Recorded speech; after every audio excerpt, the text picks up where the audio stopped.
enfants de la patrie, le jour de gloire est arrivé. Contre nous de la tyrannie, l'étendard sanglant élevé, l'étendard sanglant élevé. Entendez-vous dans les campagnes mugir ces féroces soldats qui viennent jusque dans nos bras, égorger nos fils et nos compagnes.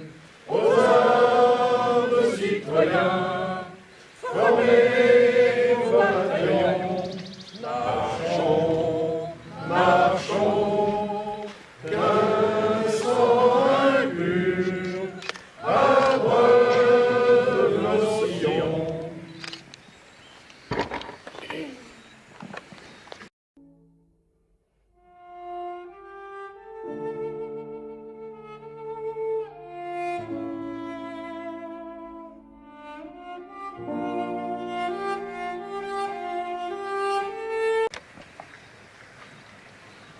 Mesdames et Messieurs les parlementaires, Monsieur le Président du Conseil départemental, Messieurs les représentants des autorités militaires, Monsieur le maire de Brie, Mesdames et Messieurs les maires, Mesdames et Messieurs les présidents d'associations, chers amis, parents des fusillés, Mesdames, Messieurs, vous les enfants et tous les jeunes présents dans cette clairière, je vous remercie d'être présents à nos côtés aujourd'hui.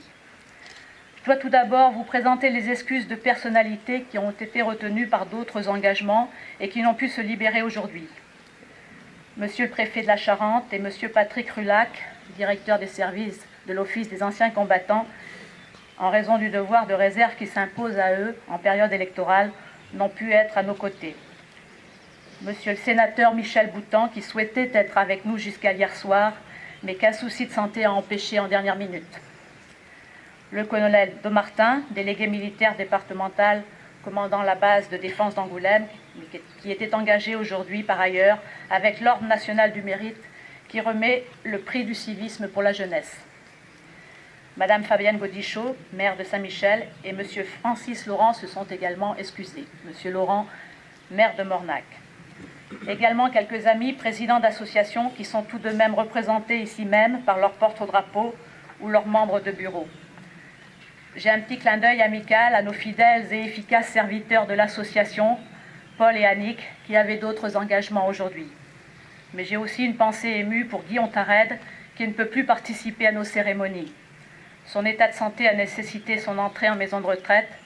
Nous gardons le lien et accompagnons son épouse de mieux qu'on le peut. Messieurs les porte-drapeaux, vous êtes autorisés à reposer la hampe de votre drapeau au sol durant la durée des discours. Je vous remercie très sincèrement d'être aussi nombreux dans cette clairière comme chaque année.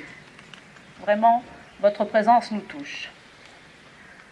Chaque année, je profite de cette prise de parole pour tous vous remercier de tout ce que vous faites pour notre association. Que ce soit vous, représentants d'une collectivité, qui subventionnez notre association, et en particulier la commune de Brie et ses équipes techniques, qui assurent l'entretien de ce site tout au long de l'année, et qui nous met à disposition tous les moyens logistiques pour préparer cette cérémonie. Que ce soit vous, présidents et membres d'associations qui adhérez à nos projets et soutenez nos actions. Et vous, parents des fusillés et amis, cette année vous êtes encore une centaine de cotisants. Vous entretenez avec nous une correspondance, des échanges téléphoniques, des envois de documents, et ce souhait de rester unis se perpétue de génération en génération. Vous connaissez notre envie de transmettre pour que le sacrifice de nos aînés ne reste pas vain. Nous utilisons tous les moyens qui s'offrent à nous. La cérémonie, la présence auprès des jeunes dans les écoles, à la remise des récompenses au concours de la Résistance. Cette année, elle est organisée par le lycée Marguerite de Valois. Elle aura lieu le 17 mai prochain dans l'amphithéâtre du lycée de Loisellerie. Nous utilisons les nouveaux réseaux de communication avec un site internet, mais aussi nous avons conservé l'écriture et les livres. À ce sujet, nous vous avions annoncé lors de notre dernière assemblée générale qui s'est tenue à Mornac le projet d'une nouvelle édition des poèmes de Michel David. Tous les volumes de l'édition parus en 2003 sous le titre Clairière de Braconne ont été épuisés. Ils ont été mis en vente à l'occasion de nos cérémonies et remis aux personnalités que notre association a eu l'honneur d'accueillir. Mais en plus, chaque année, notre association en offre aux lauréats du concours de la Résistance. Cette nouvelle édition, qui aura pour titre « Mémoire de Braconne », reprendra la totalité des poèmes contenus dans l'édition de 2003. Mais on y trouvera aussi des poèmes et des textes de Michel David, parus dans d'autres publications et se rapportant aux fusillés de la Braconne. Dès sa création, notre association a pensé que la poésie avait aussi sa place dans le souci nécessaire de maintenir vivante la mémoire de ceux qui ont donné leur vie pour notre liberté d'aujourd'hui. L'édition en cours de réalisation, que nous regrettons de ne pouvoir vous présenter aujourd'hui comme annoncé, sera préfacée de Michel Boutan, sénateur de notre département. Dès que nous serons prêts, nous vous informerons par le biais de notre bulletin, la lettre du souvenir, nous vous informerons de sa sortie. La poésie, c'est une photographie d'un instant de l'histoire et un souvenir pour de futures générations. Comme chaque année, à l'approche de cette cérémonie, nombreux sont ceux qui me téléphonent pour me dire qu'il leur devient difficile d'être parmi nous car ils sont dans l'incapacité de se déplacer. À chaque fois, je les incite à faire appel aux plus jeunes pour qu'ils soient accompagnés et qu'ils puissent partager un instant de souvenir. N'hésitez pas à transmettre à vos jeunes, dans vos familles, dans vos entourages, l'histoire de la Braconne. C'est ainsi qu'ils viendront vous accompagner à chaque rendez-vous important dans cette clairière. Il faut les informer, éveiller en eux un esprit de résistance. La résistance développe des réflexes unitaires, enseignant la coopération entre couches sociales, confessions ou opinions différentes. Elle a appris à mobiliser les hommes autour de quelques grandes valeurs éthiques, comme le courage, l'honneur, la liberté, la fraternité, l'humanisme et la tolérance. Elle donne la priorité à l'intérêt général plutôt que l'intérêt particulier. À plusieurs reprises dans son histoire, la France a su trouver au plus profond d'elle-même des forces pour faire face à des situations qui mettaient en cause son avenir. Le moment n'est-il pas venu de faire revivre l'esprit de résistance? Lutter pour arriver à un monde meilleur et avoir une autre vie? Mais c'est formidable. C'est la cause la plus grande qu'on ait jamais connue dans toute l'histoire de l'humanité. Évidemment, il n'y a pas de bureau de recrutement pour le faire, mais quand on l'a fait, la résistance, il n'y avait pas de bureau de recrutement non plus. On s'engageait, chacun de là où il était, de là où il pouvait. Et le message de la résistance appartient désormais à nos jeunes. Résister aux oppressions et combattre pour la liberté. Et au regard des révolutions qui persistent ou éclatent aujourd'hui autour de la planète, il semble que ce message soit toujours d'actualité. C'est pourquoi depuis plusieurs années, nous nous attachons à inviter les jeunes à venir prendre la parole devant vous pour qu'ils nous livrent leurs ressorties, leurs émotions. Alors que nous étions dans l'attente de la réponse de jeunes lycéens d'Angoulême, c'est notre jeunesse briaude qui nous a fichu un sacré coup de coude en nous disant « Hey, on est là, nous. On a une grande envie de venir rendre hommage aux résistants de la Braconne. » Ils sont formidables, je vous l'assure, pleins d'enthousiasme et tellement sincères dans tout ce qu'ils entreprennent. Ils ont même spontanément et généreusement proposé de chanter la Marseillaise. Je les en remercie. Alors qu'ils auraient pu partir faire un séjour festif dans le cadre du jumelage de la commune de Brie avec la commune d'Orbach en Allemagne, ils ont préféré demander à leurs encadrants de les aider à financer un voyage pour visiter le mémorial de Caen. Je vous le répète, ils sont formidables. Ce sont des acteurs participatifs de nos cérémonies et nous les en remercions de tout cœur. Avant de leur laisser la parole à ces jeunes du Conseil communal de Brie, je souhaite adresser mes remerciements à Patricia Urbachtel, adjointe chargée de l'enfance et de la jeunesse à Brie, pour les avoir accompagnés dans ce devoir de citoyenneté. Mais également à Michel Dupré et ses amis qui se sont spontanément proposés pour amener leur véhicule d'époque. C'est une passion, empreinte de respect pour tous les résistants qui les conduit à s'associer aux cérémonies du souvenir. Noël Longueville, qui a accompagné nos jeunes tout à l'heure et qui clôturera notre cérémonie. Noël est une grande amie de longue date de notre association. Nous allons encore, et j'en suis certaine, être bouleversés par son interprétation du chant des partisans.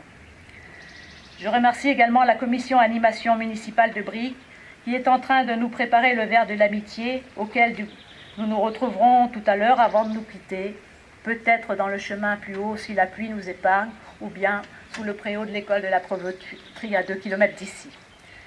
Nous allons improviser, mais nous allons être épargnés, je pense. Et maintenant, je vais laisser la place aux jeunes qui vont venir me rejoindre, qui vont vous lire des extraits de lettres de fusillés. Les fusillés de la Braconne avaient tous écrit. Nous en avons récupéré avec l'aide des familles un bon nombre de ces lettres. Ils ont fait un travail et en ont extrait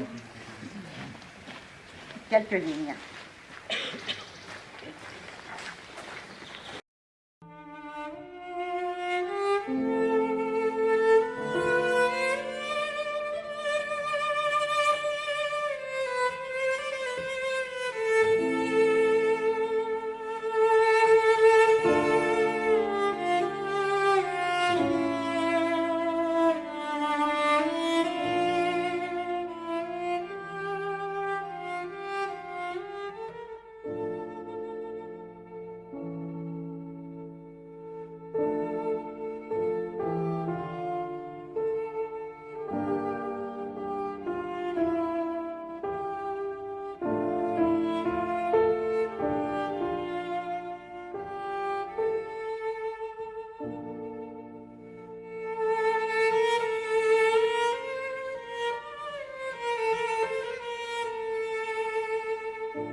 À l'époque, j'ai été téléphoniquement prié comme prêtre par la tribunal de la fécondature d'Angoulême de préparer à leur mort 6 personnes civiles françaises condamnées à mort et de les accompagner au poteau d'exécution.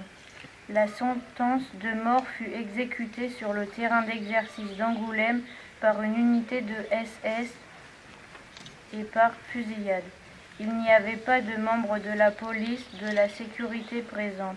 Cette unité de SS se trouvait par hasard sur le terrain d'exercice d'Angoulême. Lettre de Raymond Corbia. Ma petite chérie, c'est les derniers mots que tu recevras de moi, car quand tu recevras ces derniers mots, je serai mort. Ma petite chérie, toi que j'aime tant et qui as tout fait pour moi, je te demande pardon, ainsi qu'à toute la famille. Il faut que tu gardes tout ton courage pour les enfants qui n'ont plus que toi, ainsi que mes pauvres vieux parents. C'est dur de mourir, mais nous allons mourir en français. Ma petite femme, en mourant, c'est à toi que je penserai et à tous ceux que je laisse derrière moi, car pour moi c'est fini. Mais vous trois, qu'allez-vous devenir, ma pauvre petite chérie? Que de larmes tu vas verser pour moi, enfin. Sois courageuse pour les enfants, quand tu embrasseras bien pour moi. Ma petite femme chérie, je t'embrasse bien encore une dernière fois, ainsi que toute la famille et mes 2 petits, qui, je pense, n'oublieront pas leur pauvre papa. Encore 1000 baisers à tous, ton mari qui t'aime et qui te demande pardon, encore une fois, et d'être courageux. Ton mari qui t'aime. Lettre de René Michel. Ma pauvre chérie, le coup va être dur pour toi, tu n'as pas été mise au courant. Mais je te le demande de le supporter avec courage et de songer qu'il me faut moi aussi en avoir. Lorsque tu recevras cette lettre, tu n'auras plus de mari, car il ne me reste plus que quelques minutes à vivre. Tout à l'heure, il nous faudra payer notre dette envers la patrie. Quoi te dire dans de si affreuses circonstances? Un homme est maladroit pour te consoler un si grand chagrin. Et je comprends que la blessure qui t'est faite te fera souffrir toute ta vie. Mais pense que tu as de moi, un précieux souvenir, c'est notre enfant. Et pense qu'auprès de lui, tu vas avoir la lourde tâche de remplacer son papa. Pour lui, il faut que tu sois forte et que tu envisages la vie avec tout le courage avec lequel j'envisage maintenant la mort. Ma petite chérie, je suis désespérée de n'avoir pu faire à côté le bout de route qui nous aurait acheminer vers la vieillesse. Je te quitte désespéré, mais fort, et je t'embrasse pour la dernière fois avec tout l'amour que j'ai toujours pour toi. Adieu ma femme, grâce à toi j'ai connu le vrai bonheur. Lettre de René Gallois. Chère femme, fils et mère, je viens t'annoncer une bien mauvaise nouvelle. Aie du courage comme j'en ai pour mourir. Chère femme, n'abandonne pas maman. Pardonne-moi de vous avoir fait souffrir, car moi, ma souffrance est finie. À 6 heures, tout sera fini. Il faut que tu vives pour le petit Claude. J'ai ta photo quand tu étais jeune fille, et j'ai devant moi ma pauvre maman tenant Claude.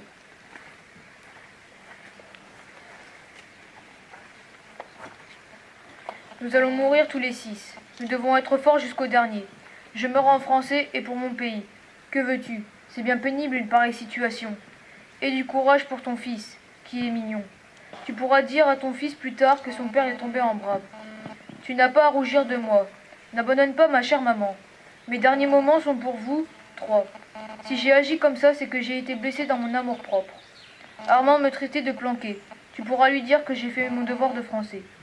Plus rien à te dire, ma chérie. Fais bien attention à notre fils, ton mari qui pense souvent à toi. 1000 baisers d'amour et embrasse bien de ma part notre fils adoré. Je t'embrasse tendrement. Lettre de Paul Bernard. Ma petite femme bien-aimée, mes très chers enfants et toute ma famille, lorsque tu liras ces lignes, c'est le cœur bien meurtri que tu pourras communiquer cette bien triste nouvelle à nos enfants et à toute ma famille. Mais tu n'auras pas à rougir de ton Paul, qui fut pour vous tous un bon mari et un excellent père.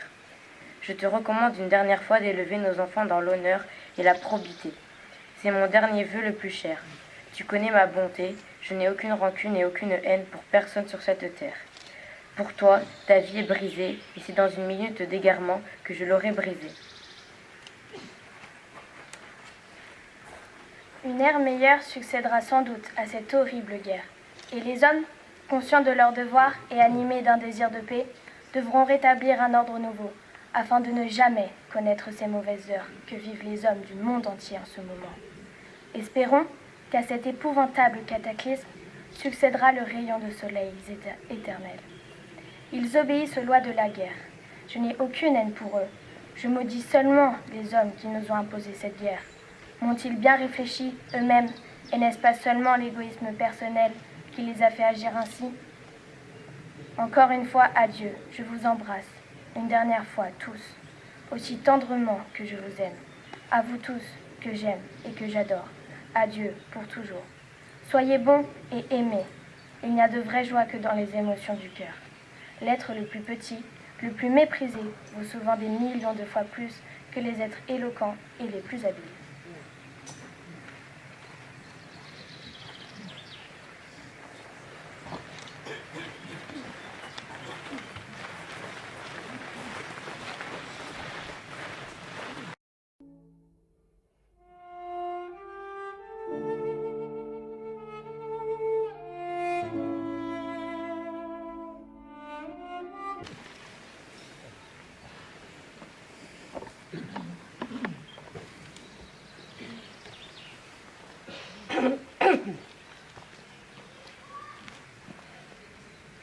Amis, entendu le vol noir des corbeaux sur nos plaines. Amis, entendu les cris sourds du pays qu'on enchaîne. Oh, et partisans, ouvriers, paysans, c'est l'alarme. Ce soir, l'ennemi connaîtra le prix du sang et des larmes. Montez de la mine, descendez des collines, camarades. Sortez de la paille, les fusils, les mitrailles, les grenades. Oh, et les tueurs à la balle et au couteau, tuez vite. Oh, et saboteur, attention à ton fardeau, dynamite. C'est nous qui brisons les barreaux des prisons pour nos frères. La haine à nos trousses et la faim qui nous pousse, la misère.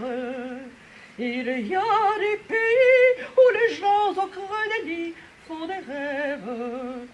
Ici, nous vois-tu, nous on marche marche, nous on tue, nous on crève. Ici, chacun sait ce qu'il fait, ce qu'il veut quand il passe. Ami, si tu tombes, un ami sort de l'ombre à ta place. Demain, du sang noir séchera au grand soleil sur les routes. Sifflez, compagnons, dans la nuit, la liberté nous écoute.